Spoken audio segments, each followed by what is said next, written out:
Avvalroq video qo'ygandim nogironlarni soxta ishga joylash haqida.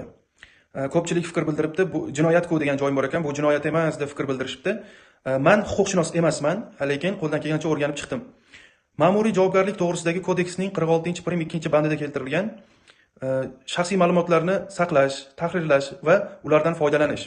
Undan tashqari Jinoyat kodeksining 141-moddasi 2-bandida ham keltirilgan xuddi shu holat, faqat og'irlashtiruvchi holatlarda Jinoyat kodeksining 141-moddasi 2-bandi qo'llaniladi. Undan tashqari shu holatga qarab kelyapman, huquqshunos emasman, yana bir bor qaytaraman, holatga qarab, ya'ni u ma'lumotlarni kim tarqatganligiga qarab, ijtimoiy xodimmi yoki mahalla raisimi, shunga qarab Jinoyat kodeksining 206-bandi, ya'ni mansabni suiiste'mol qilish va 207-bandi o'z vakolatiga, mansabiga beparvolik, shularni ham qo'ysa bo'ladi. Unutmangki, bu barchasini tergov organlari tomonidan o'rganib, tasdig'ini topgandan keyin qo'yib sudga oshiriladi. Ungacha shu tergov o'rganib chiqadi. Bu 4 ta moddani aytdim degani bu hammasi qo'yiladi degani emas. Buni tergovchilar o'rganib chiqadi. Men shunchaki sizlarga huquqiy asosini keltirib berdim. Umid qilamanki foydali bo'ldi.